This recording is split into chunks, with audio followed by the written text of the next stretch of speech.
En el Imperio Romano la crucifixión se aplicaba con crueldad y desprecio a víctimas que eran por lo general esclavos o extranjeros conflictivos. Con frecuencia se colocaba una tablilla unida a la cruz, explicando la sentencia de aquellos que estaban a punto de morir.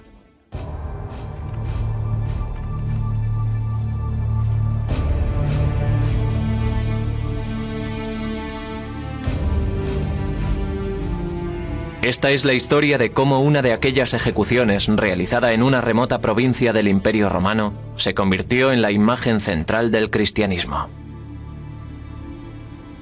Es también la historia de cómo el primer emperador cristiano de Roma, Constantino, cambió el aspecto del mundo cuando hizo trasladar desde Jerusalén lo que algunos consideran la auténtica cruz en la que fue crucificado Jesucristo.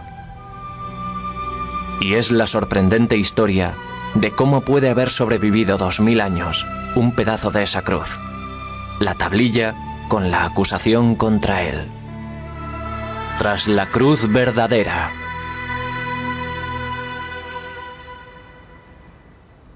Iglesia de la Santa Cruz, Roma.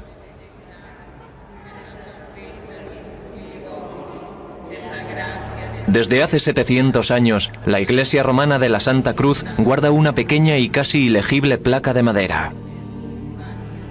Aunque la mayoría de los estudiosos la han calificado de falsificación medieval, un historiador cree que puede ser realmente una parte del titulus.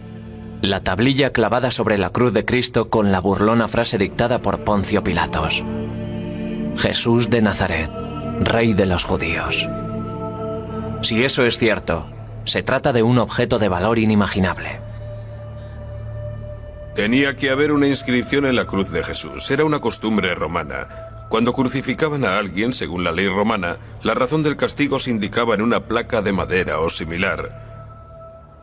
Como historiador, debo decir que todos los razonamientos, todos los indicios que podemos encontrar, que podemos reunir, nos llevan a la conclusión de que no se trata de leyenda o mito, sino de historia. El profesor Carsten es un experto en idiomas y textos bíblicos, y basa sus afirmaciones en el estudio de estos textos. El relato bíblico de la crucifixión de Jesús de Nazaret describe una ejecución romana típica. Fue una muerte lenta y dolorosa, como era usual en el Imperio Romano. La mayoría de los estudiosos aceptan que Jesús fue crucificado. Los historiadores modernos confirman que las crucifixiones son un hecho históricamente probado. Creemos en un solo Señor Jesucristo, Hijo único de Dios, nacido del Padre antes de todos los siglos, Dios de Dios, luz de luz, Dios verdadero de Dios verdadero, engendrado, no creado, de la misma naturaleza que el Padre. El credo de Nicea resume las creencias cristianas desde el año 325 después de Cristo. Hasta nuestros días se ha repetido en miles de iglesias de todo el mundo en innumerables idiomas. En las conocidas palabras del credo se hace referencia a una figura histórica: Poncio Pilatos. Por nuestro bien fue crucificado por Poncio Pilatos.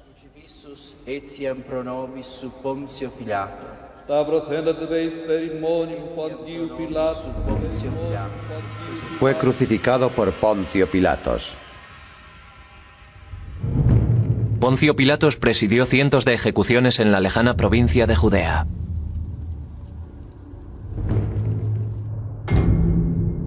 Ha pasado a la historia como el hombre que sentenció a muerte a Jesús de Nazaret.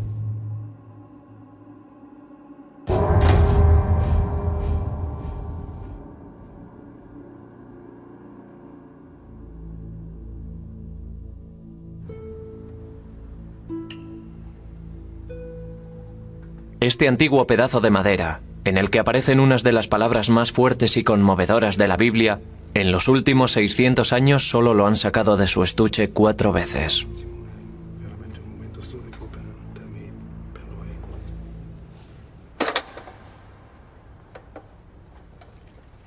El Vaticano se niega a permitir análisis científicos como la datación mediante carbono para establecer la edad exacta de la madera. Pero basándose en el examen del texto, el profesor Tida cree que la inscripción fue hecha por orden de Pilatos el día de la crucifixión. Para Carsten Tida, es una ventana abierta hacia un momento de la historia que cambió el mundo para siempre.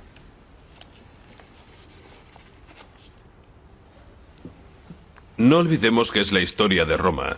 El hombre que crucificó a Jesús era un prefecto romano y la inscripción sobre la cruz de Jesús era una inscripción romana. Todo esto forma parte no de la historia de Cristo, sino de la historia de Roma. Por lo tanto, intentaremos estudiar hechos históricos, no leyendas.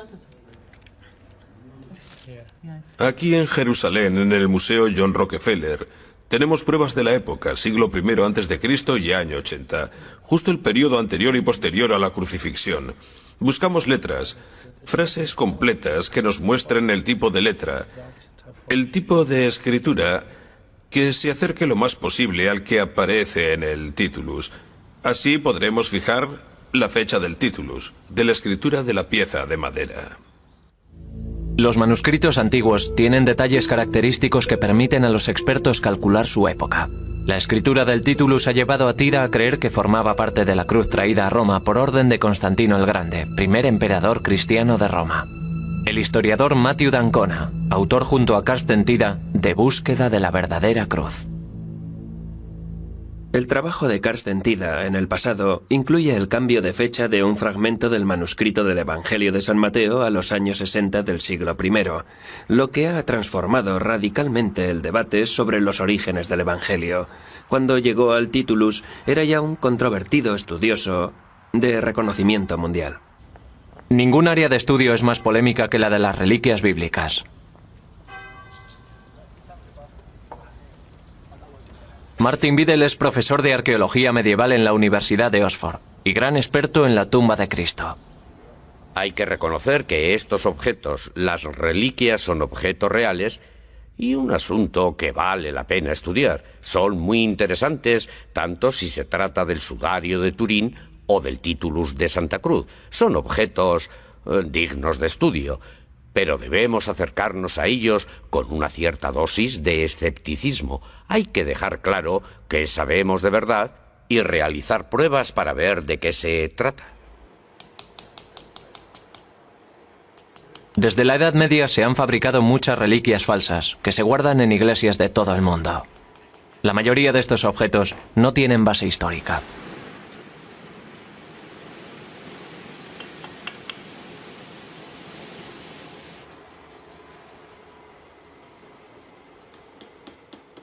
Entre ellas hay miles de pedazos de madera, como este de la Santa Cruz de Roma, que se dice que es parte de la cruz del buen ladrón crucificado junto a Jesús.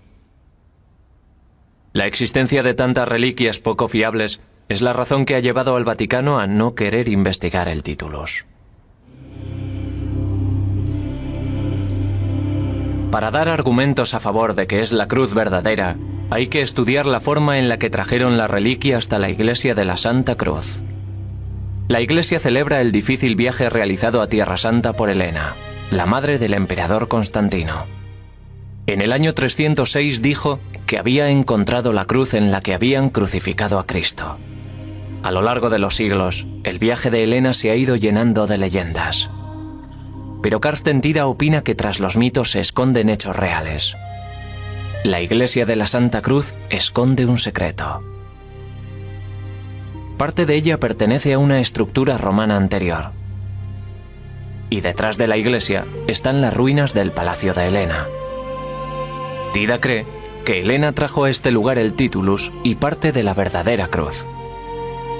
El hecho de que este fuera el Palacio de Helena da peso a la creencia de Tida de que el titulus no es otra dudosa reliquia más, sino un objeto histórico y el resultado del viaje de Helena. Dentro de la iglesia, el descubrimiento de Helena se recrea en frescos situados sobre el altar. Aunque tenía 80 años cuando hizo el viaje a Jerusalén, se le representa como a una mujer joven. El acontecimiento está rodeado de mitos.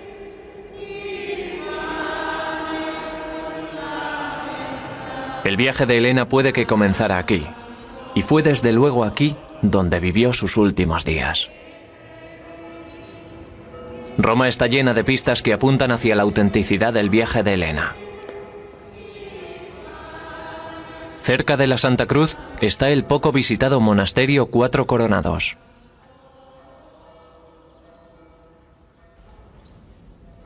En su pequeña capilla, una serie de frescos de la Edad Media relatan la historia de Helena y Constantino.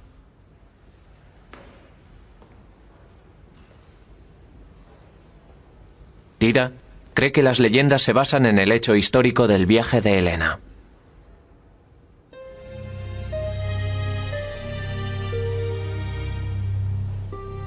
Busco pruebas históricas. Incluso en la Alta Edad Media se conservan vestigios de la certeza histórica.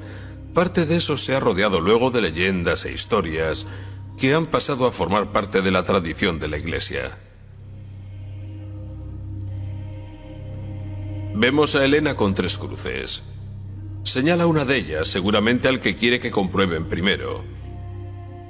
En algún momento surgió la leyenda de que la verdadera cruz solo podría identificarse cuando un enfermo o enferma se curara al tocarla.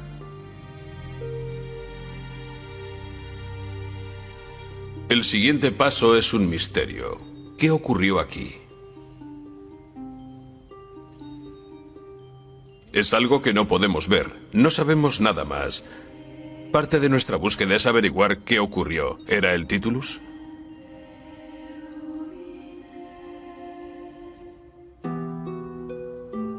Pilatos escribió un tratamiento y lo colocó sobre la cruz.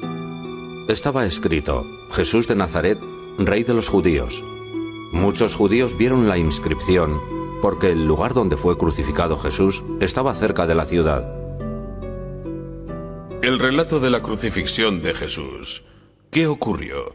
El hecho fue que lo crucificaron según la ley romana. Era una cabecera romana, una inscripción romana. No se trata de una forma peculiar de relatarlo. El Evangelio es un hecho corroborado por la literatura no cristiana y ampliamente reconocido por la cristiana.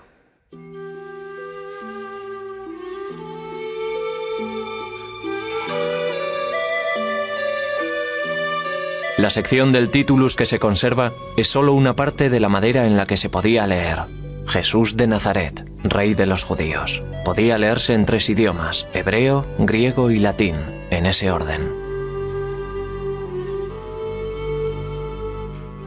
El orden de los idiomas no concuerda con las fuentes literarias que se conservan de los 4 evangelios ni con relato posterior alguno. Eso por sí mismo excluye la falsificación posterior. El falsificador copia obviamente un modelo que ya existe, pero todos los modelos, los evangelios y todos los demás muestran los idiomas en orden diferente.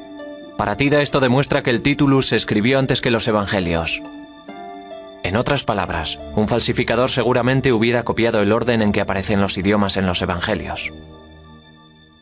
Segundo, algo que se ve inmediatamente al mirar la pieza de madera es que la segunda y tercera líneas, las del griego y latín, están escritas de derecha a izquierda como el reflejo de un espejo. Escribir de derecha a izquierda era la forma hebrea de hacerlo. Era el sistema correcto para la primera línea, pero no para las que tenían el texto en griego y latín.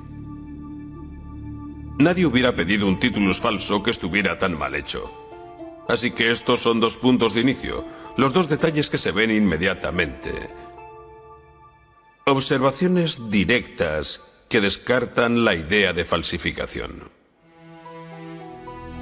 Al revés, la escritura en espejo se vuelve clara.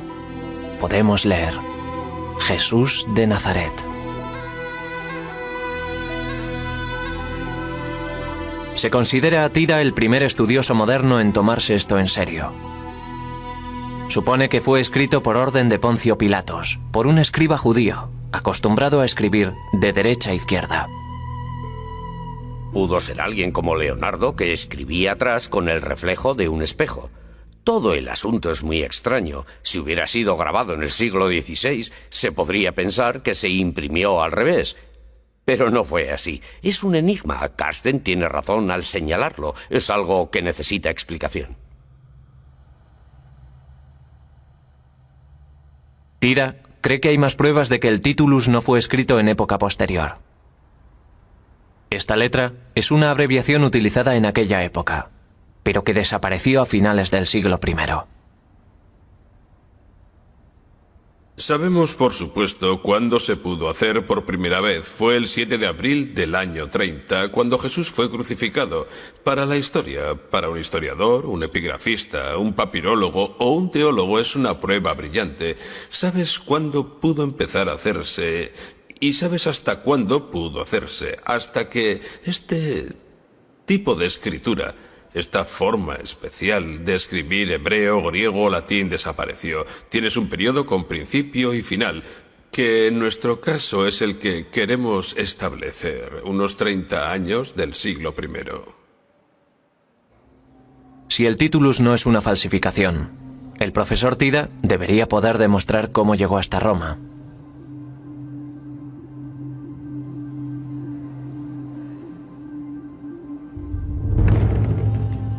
El viaje de Helena a Tierra Santa fue el resultado del deseo de su hijo Constantino de unir el Imperio Romano en torno al cristianismo. Un proceso que había comenzado 20 años antes en York, Inglaterra. En el año 306, Constantino el Grande fue aclamado emperador aquí, en el límite norte del Imperio Romano, tras la muerte de su padre Constancio. Imperio Romano, 306 después de Cristo. El Imperio Romano estaba controlado por 4 emperadores rivales. Constantino gobernaba el oeste.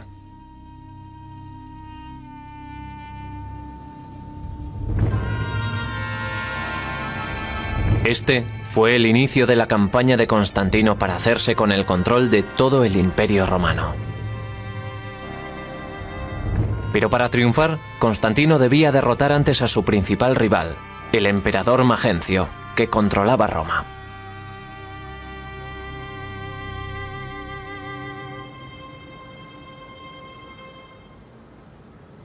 Se trataba de matar o morir, de comer o ser devorado. El experimento de tener 4 emperadores en el Imperio Romano no iba a funcionar. Cuanto antes pusiera en marcha su plan y actuara, pasara a la acción, mejor sería para él y su familia.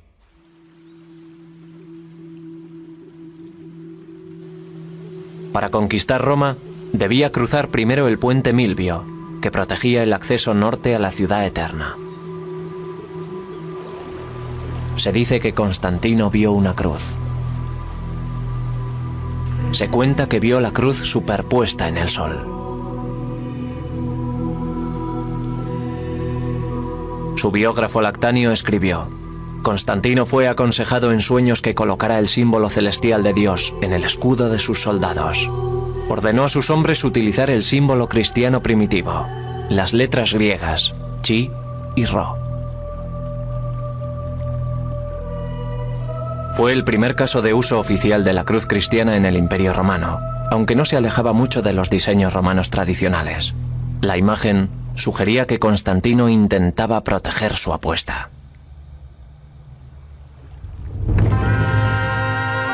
La mañana del 28 de octubre del 312, Constantino atacó las fuerzas de Magencio, más numerosas que las suyas.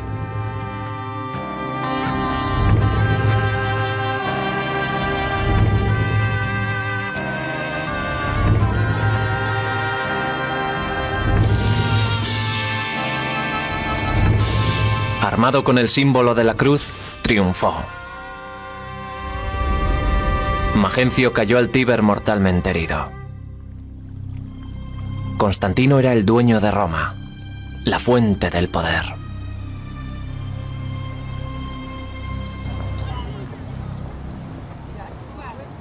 Justo al lado del Coliseo, construyó un arco del triunfo para conmemorar su victoria militar y política.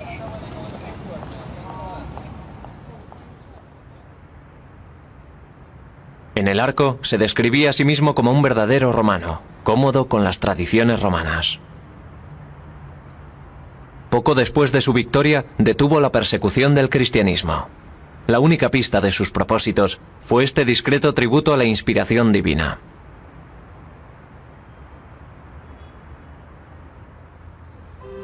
Lo que tenía en mente podía revolver a Roma de sus cimientos. La adopción del cristianismo en todo el imperio.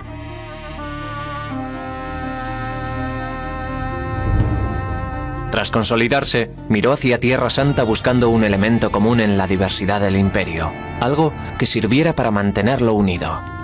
El cristianismo estaba floreciendo en Roma, y Constantino tenía la suficiente visión política como para saber hacia dónde soplaba el viento. Aquello fue el ocaso de los dioses romanos. En las catacumbas que se hallan bajo las calles de Roma, hay pruebas abundantes de que en la época en que Constantino se hizo con el poder, el avance del cristianismo era imparable. Los emperadores anteriores habían intentado acabar con él, pero el cristianismo iba reemplazando gradualmente a los dioses y símbolos romanos, algunos de los cuales aún se pueden ver aquí. Era un periodo de transición, y Constantino comprendió que no debía quedarse atrás con los dioses romanos.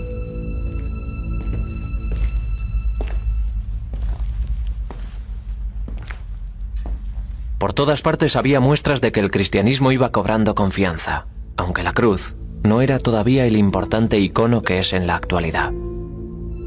La cruz no era un objeto de veneración. Era una postura que se adoptaba en la oración. La postura en forma de cruz de los primeros cristianos hay que interpretarla. Significaba que como cristiano sigues a Cristo incluso al martirio, a la muerte. No había cruces. No había escenas de gente muriendo. Los símbolos y las inscripciones hablaban de esperanza en la resurrección. Tenían la paloma como signo de esperanza, el ancla como signo de esperanza, el pez que preparó Jesús para sus discípulos después de la resurrección. Y por supuesto tenemos el monograma de Cristo, las dos primeras letras de su nombre en griego. Lo que hizo Constantino, con mucha inteligencia, fue reinterpretarlos, asegurarse de que la gente entendiera el viejo sistema, los viejos símbolos, los viejos signos habían adquirido una nueva y profunda significación cristiana. La cruz se convirtió en su talismán, en el símbolo de su triunfo y de la unidad del imperio. El siguiente paso de Constantino fue convertir el símbolo en algo real. Para hacerlo, necesitaba la prueba de que el cristianismo era una fe basada en hechos históricos, lo que lo convertía en algo muy diferente a creer en los dioses romanos. El profesor Tida ha venido al Museo Británico en busca de Helena, que tuvo un papel fundamental en toda esta historia. Constantino consiguió el apoyo de esta extraordinaria mujer de 80 años, que fue a Tierra Santa a buscar la prueba que necesitaba. Esta es una de las primeras representaciones de ella antes de que se convirtiera en santa cristiana.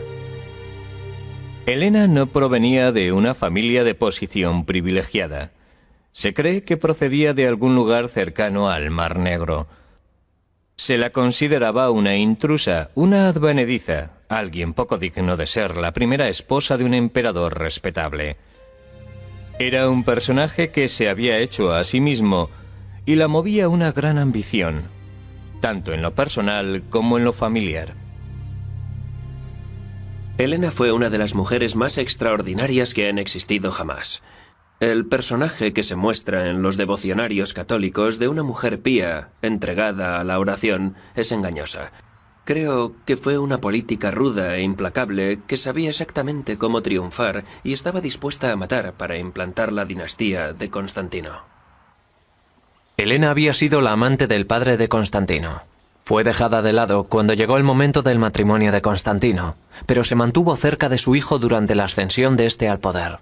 Constantino tenía que confiar mucho en ella si la envió a Tierra Santa para que trajera una prueba concreta de la nueva religión. Estoy convencido de que desde la perspectiva histórica es una historia verdadera. Creo que fue a Jerusalén y encontró algunos objetos relacionados con el personaje histórico de Jesús. Helena tenía 80 años cuando comenzó el épico viaje a Tierra Santa. De todos los lugares que visitaba, llegaban emocionados informes de sus progresos. Estaba sucediendo algo totalmente nuevo en la historia. Era el primer peregrinaje real. El viaje de Helena a Tierra Santa fue la conclusión lógica de la estrategia de cristianización que ella y su hijo llevaban practicando durante más de una década. Tenían buenas razones para creer que encontrarían algo cuando llegaran a Jerusalén.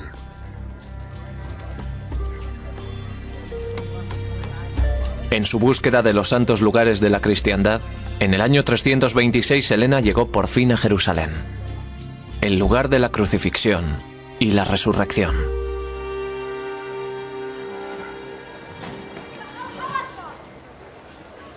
Actualmente muchos de los lugares han desaparecido o están enterrados tras 2 milenios de ocupación y reconstrucción. Pero cuando llegó Helena, 200 años después de la crucifixión, los lugares eran todavía fáciles de encontrar. Demostrar que el Titulus es auténtico es vital para Carsten Tida, para probar que Helena buscó en los lugares adecuados. El tema de la autenticidad de los santos lugares conocidos, y sobre todo el de la tumba de Jesús, es un tema largamente debatido.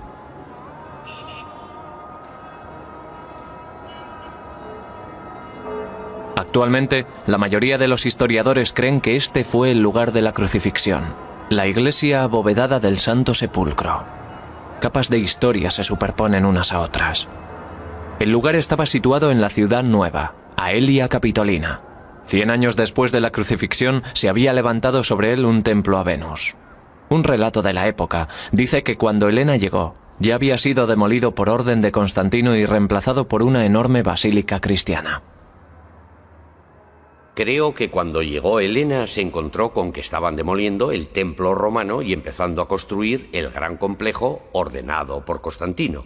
Hay una pregunta interesante. ¿Eligió el lugar correcto? La respuesta es que seguramente lo hizo, porque Eusebio había descrito 30 años antes el Gólgota, el lugar de crucifixión situado en Aelia, en la ciudad nueva, Aelia Capitolina, al norte del monte Sión, es decir, estaba en algún lugar de Jerusalén, dijo el que se señale ahora. Aquello fue 30 años antes de Constantino. Creo que fue un punto de Jerusalén muy conocido lo que guió las excavaciones de Constantino. Este es aquel lugar. Ahora lo ocupa la iglesia del Santo Sepulcro. Durante los primeros siglos de la cristiandad, el Gólgota, el lugar donde actualmente se alza la iglesia del Santo Sepulcro, no tuvo rival. Los lugares rivales se inventaron en el siglo XIX y comienzos del XX.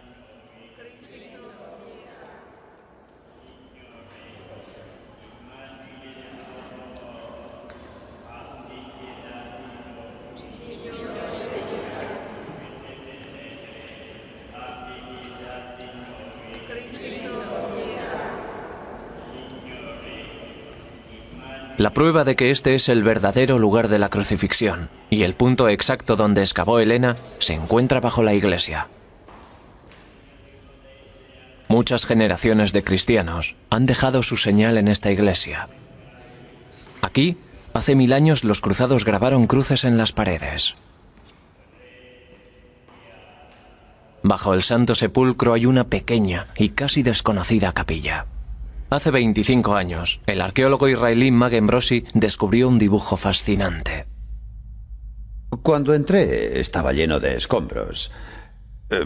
No estaba como lo ven hoy, pero estaba muy claro. Y una cosa es segura, los peregrinos eran del oeste latino.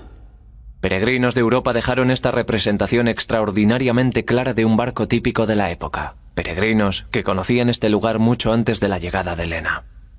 No hay ninguna duda de que esto es lo que se hacía hace 16 siglos. Hay una cita, Domine Ibimus, que hace referencia al Salmo 122, ¿no es así? Domine Ibimus, estamos aquí. Es un salmo de peregrinos. Eso tenían en la cabeza. Estaban agradecidos por haber sobrevivido a los peligros del mar. Estaban agradecidos al Señor y agradecidos a este santo lugar. No hay duda alguna, solo pudieron hacerlo cristianos. Para Tida, el dibujo nos cuenta una cosa más, que Helena llegó al lugar correcto. El lugar al que Helena peregrinó está a pocos metros de aquí, Se dice que descubrió las cruces enterradas en una mina o pozo. La historia del descubrimiento de la Vera Cruz por Santa Elena, que se convirtió en una de las grandes y hermosas leyendas de la Iglesia medieval, es simplemente una leyenda. No hay duda que realizó una peregrinación imperial hacia Oriente y que estuvo en Jerusalén, pero nunca se hace referencia a ella en relación a lo que hoy llamamos Iglesia del Santo Sepulcro. Seguro que estuvo allí, seguro que hizo donaciones del tesoro imperial, pero no creo que queden pruebas de que tuviera un papel importante en la reconstrucción de la iglesia o en el inicio de las excavaciones. Sea verdad o una leyenda piadosa, justo donde se dice que excavó Elena, hay un pozo. Es un lugar antiguo. Es una cisterna antigua bajo la iglesia del Santo Sepulcro. Estaba aquí mucho antes de que el cristianismo apareciera en escena. El Titulus se encontró con la cruz, o las tres cruces, en una cisterna en condiciones de humedad muy parecidas a esta. Por supuesto, un lugar ideal para que se preserve la madera. Todos los detalles confluyen en este punto. Y nos dicen que es un lugar histórico, no un mito. Cerca, bajo la piedra de Gólgota, una estatua conmemora el posible lugar del descubrimiento de Elena. Tida considera que los hechos que se saben sobre la crucifixión proporcionan razones para creer que el Titulus podía estar escondido aquí.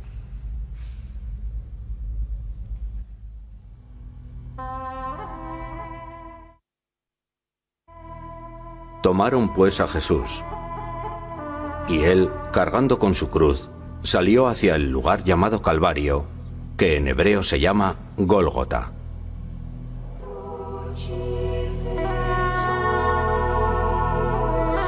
La crucifixión de Jesús fue corta para lo que solían ser, pero fue una muerte agónica. El Evangelio dice que gritó: Señor, Señor, ¿por qué me has abandonado?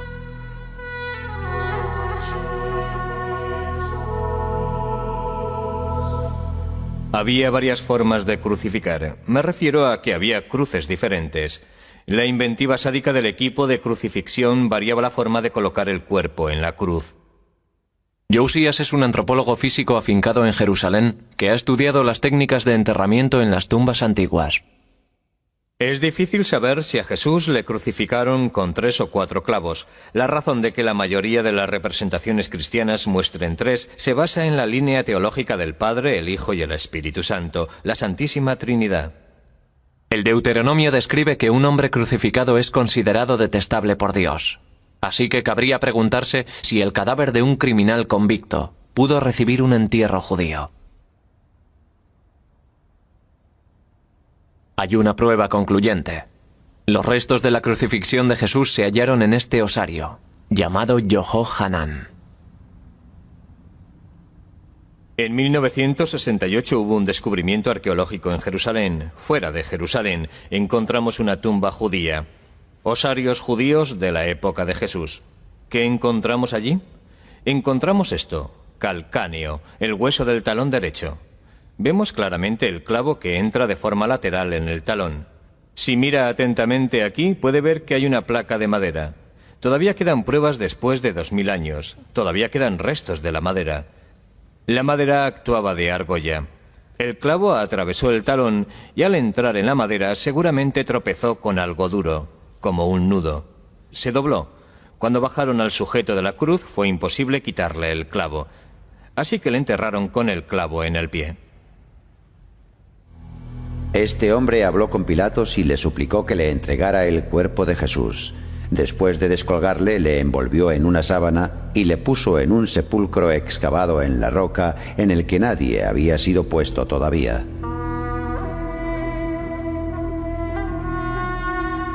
La localización de esta tumba y lo que ocurrió en los 3 días siguientes a la crucifixión resulta fundamental para la teoría de Tida. Por las investigaciones realizadas durante los últimos 100 años, sabemos que el lugar conocido como la Iglesia del Santo Sepulcro es un antiguo cementerio judío, un cementerio de tumbas excavadas en la roca, usado entre el siglo I a.C. y el siglo I después de Cristo. Por tanto, es posible que hubiera un sepulcro recién excavado en la roca, José de Arimatea, donde ahora está la iglesia. Es una posibilidad razonable. José de Arimatea pidió explícitamente a Pilatos que le permitiera bajar a aquel hombre de la cruz y enterrarlo. Por tanto, pudo ser la persona que cogió y guardó la inscripción para pasársela a algún miembro de la familia de Jesús, como María, que estaba allí. Pero el Evangelio también cuenta que Jesús se alzó de la muerte, que la tumba apareció vacía con la piedra desplazada. Aunque no puede estar seguro, el profesor Tida cree que el titulus y la cruz permanecieron en Jerusalén cerca de la tumba de José de Arimatea, y que los cristianos lo sabían.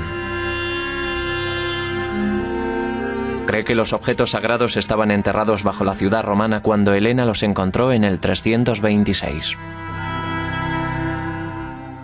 Hemos oído decir que durante la demolición del templo romano se removieron tierra, piedra y madera. Yo lo veo de una forma simple. Se encontraron algunos pernos de madera durante la construcción de la iglesia de Constantino. Era un complejo enorme, no una simple iglesia. Y la certeza de las pruebas que aquella gente necesitaba no era el tipo de certeza que buscamos actualmente. Había gran cantidad de vigas de madera y supongo que alguien dijo: «Dios mío, ¿qué puede ser esto? Mirad dónde estamos. Tienen que ser fragmentos de la verdadera cruz». Puede que parezca tonto, pero no creo que sea tonto. Muestra simplemente otra actitud.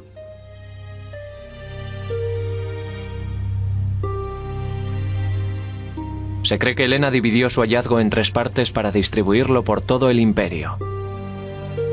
Dejó una parte, incluida una sección del titulus, en Jerusalén, donde pronto se convirtió en una gran atracción. No hay la menor duda de que existía en Jerusalén una importante reliquia de madera sobre el año 348-350, que el obispo de Jerusalén y su clero, y por supuesto los peregrinos, pensaban que era una parte de la verdadera cruz. Otra parte fue a Constantinopla, donde Constantino estableció la capital de su imperio. Paseaba a caballo por el hipódromo, utilizando en las bridas un clavo de la que se sabía la cruz verdadera, para demostrar la realidad del cristianismo. Estas reliquias acabaron perdiéndose en la batalla, seguramente durante el siglo VIII. Helena regresó a su palacio de Roma, llevando con ella una parte de la verdadera cruz y una parte del titulus. Allí, 2 años más tarde y tras completar su misión, murió. Pero su herencia iba a perdurar. La cruz se convirtió en emblema de Roma. Los templos se convirtieron en iglesias y se reemplazó a los dioses paganos. Después de Helena, nada volvería a ser lo mismo. Constantino y su madre habían impulsado el cristianismo hacia la supremacía. La cruz se convirtió en el símbolo más fuerte y famoso que el mundo había visto jamás. Era la expresión del triunfo del cristianismo. Era su logotipo. Constantino siguió su lento acercamiento personal al cristianismo. En el año 337 prohibió la crucifixión y fue bautizado poco antes de su muerte. Una moneda le muestra ascendiendo a los cielos en un carro de aspecto sospechosamente pagano. Fue ambiguo hasta el final. El viaje de Helena a Tierra Santa fue el catalizador del cambio. Pero ¿qué ocurrió tras su muerte con las reliquias que había descubierto? Durante 7 siglos, lo que se creía la verdadera cruz y el titulus que Helena dejó en Tierra Santa se exhibieron compartiendo las conquistas y pérdidas de los santos lugares. Cuando en el siglo XI llegaron los primeros cruzados que tomaron Jerusalén, tomaban el símbolo de la cruz para atacar a sus enemigos, fortalecidos por lo que consideraban la verdadera cruz.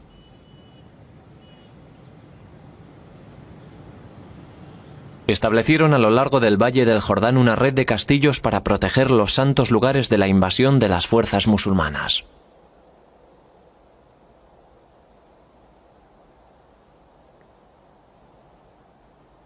Los caballeros cruzados llevaron fragmentos de la verdadera cruz al castillo de Belbor, antes de partir al encuentro del invasor junto al lago de Galilea.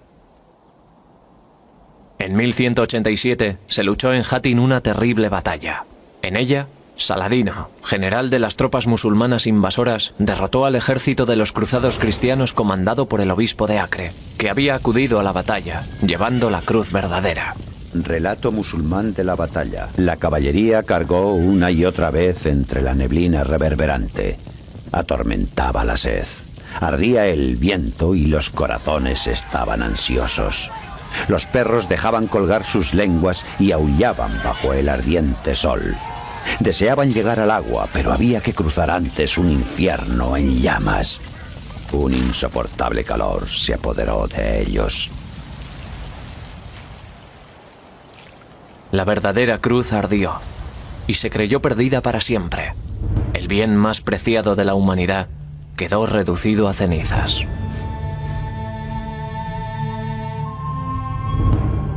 Pero Sitida tiene razón. En el palacio de Helena todavía se conserva parte de su hallazgo.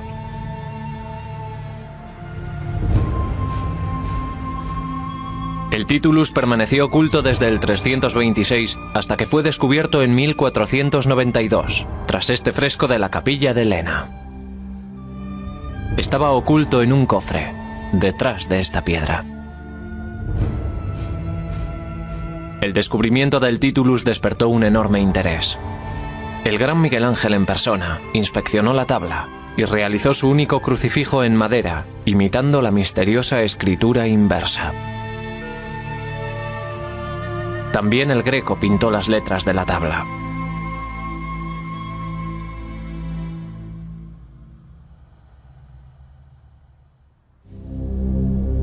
Y esta es la misma pieza de madera a la que Carsten Peter Tida ha seguido la pista hasta el Gólgota, el lugar de la crucifixión. Todavía se distingue con claridad las líneas en griego y latín, y lo que queda del hebreo. Y hay restos que pueden ser del pigmento blanco y rojo que usaban los romanos para colorear estas cabeceras. Se trata de madera de nogal, corriente en los tiempos romanos, y que se encuentra por todo el Mediterráneo. Se trata de la tabla que Poncio Pilatos ordenó poner hace 2000 años sobre la cruz de Jesús, para burlarse de él, proclamándole rey de los judíos.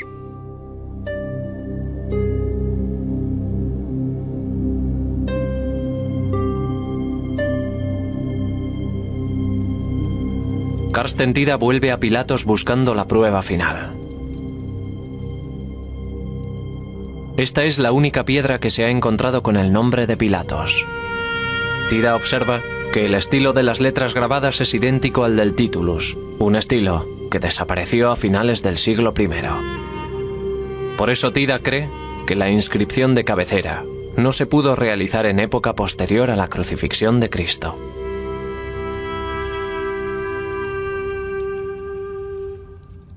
Estoy totalmente convencido de que el Titulus es la inscripción auténtica de la cabecera de la cruz de Jesús. Por supuesto, no es una fórmula matemática, no puede probarse como 2 por 2 son 4, no puede hacerse con temas de la antigüedad. Nunca sabremos si Alejandro Magno desató el nudo gordiano o si César cruzó alguna vez el Rubicón, pero hasta ese grado de certeza o incertidumbre, estoy convencido de que era el Titulus lo que estaba encima de la cabeza de Jesús en la cruz. Independientemente del verdadero origen de esta pequeña pieza de madera, con las palabras más poderosas del Evangelio grabadas en ella, y de la exactitud del análisis del profesor Tida, es indiscutiblemente cierto que Constantino y su madre cambiaron para siempre el curso de la historia. Fueron ellos quienes propagaron por todo el mundo el símbolo de la cruz. Y fueron ellos quienes convirtieron una ejecución realizada en un oscuro rincón de Roma en la imagen de la redención cristiana. Lo que Carsten Tida ha demostrado, más allá de toda duda, es que no se trata de una falsificación medieval. Ha obligado a la gente a preguntar ¿qué es esto? Una pregunta que llevaba siglos sin plantearse. Eso es lo emocionante de su trabajo. No ha encontrado la respuesta irrefutable que satisfaga a todos. No existe esa respuesta para un objeto así. Pero ha obligado a la gente a hacerse preguntas ¿qué es este pedazo de madera? ¿De dónde ha salido? Eso es lo extraordinario de su labor.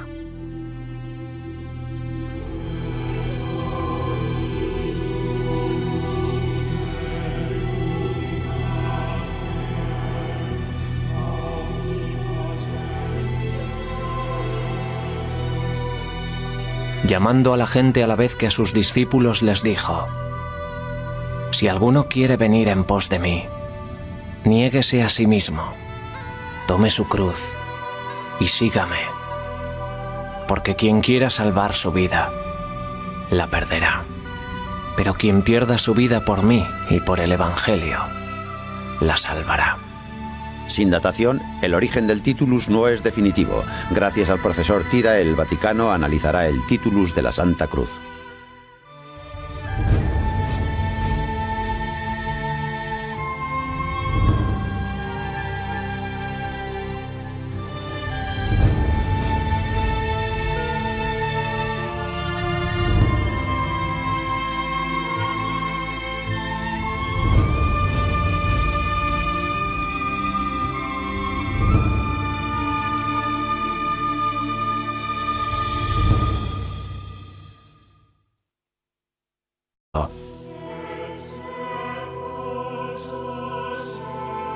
Creemos en un solo Señor Jesucristo, Hijo único de Dios, nacido del Padre antes de todos los siglos, Dios de Dios, luz de luz, Dios verdadero de Dios verdadero, engendrado, no creado, de la misma naturaleza que el Padre. El credo de Nicea resume las creencias cristianas desde el año 325 después de Cristo.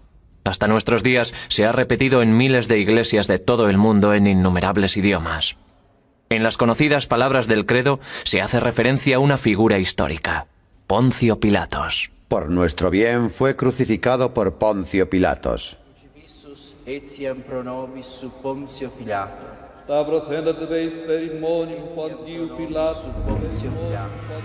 Fue crucificado por Poncio Pilatos.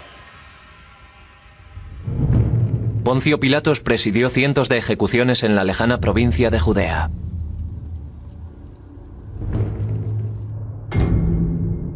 Ha pasado a la historia como el hombre que sentenció a muerte a Jesús de Nazaret.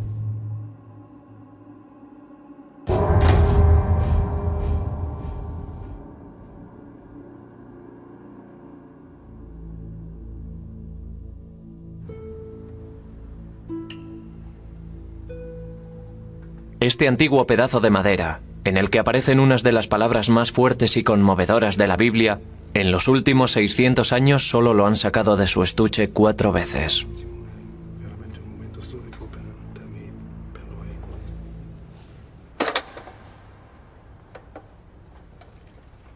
El Vaticano se niega a permitir análisis científicos como la datación mediante carbono para establecer la edad exacta de la madera.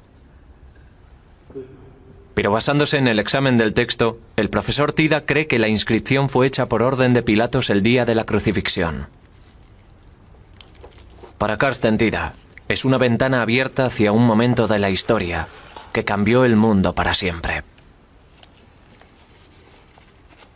Y eso es cierto, se trata de un objeto de valor inimaginable. Tenía que haber una inscripción en la cruz de Jesús, era una costumbre romana. Cuando crucificaban a alguien, según la ley romana, la razón del castigo se indicaba en una placa de madera o similar. Como historiador, debo decir que todos los razonamientos, todos los indicios que podemos encontrar, que podemos reunir, nos llevan a la conclusión de que no se trata de leyenda o mito, sino de historia.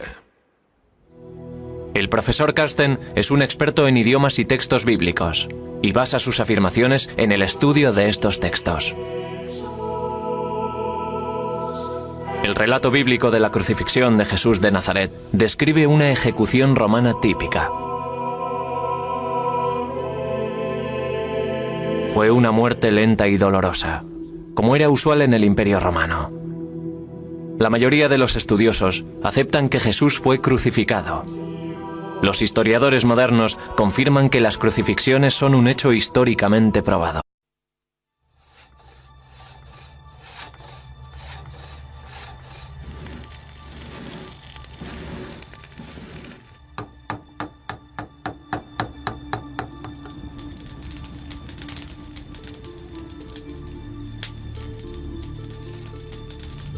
En el Imperio Romano la crucifixión se aplicaba con crueldad y desprecio a víctimas que eran por lo general esclavos o extranjeros conflictivos.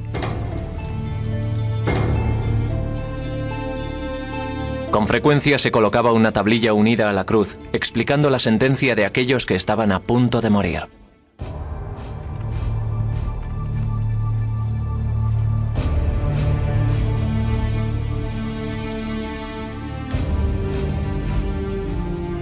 Esta es la historia de cómo una de aquellas ejecuciones, realizada en una remota provincia del Imperio Romano, se convirtió en la imagen central del cristianismo. Es también la historia de cómo el primer emperador cristiano de Roma, Constantino, cambió el aspecto del mundo cuando hizo trasladar desde Jerusalén lo que algunos consideran la auténtica cruz en la que fue crucificado Jesucristo. Y es la sorprendente historia de cómo puede haber sobrevivido 2000 años un pedazo de esa cruz, la tablilla con la acusación contra él. Tras la cruz verdadera.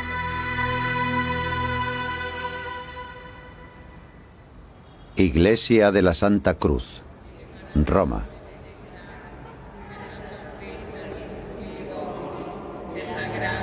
Desde hace 700 años, la Iglesia Romana de la Santa Cruz guarda una pequeña y casi ilegible placa de madera. Aunque la mayoría de los estudiosos la han calificado de falsificación medieval, un historiador cree que puede ser realmente una parte del Titulus, la tablilla clavada sobre la cruz de Cristo con la burlona frase dictada por Poncio Pilatos: Jesús de Nazaret, Rey de los Judíos.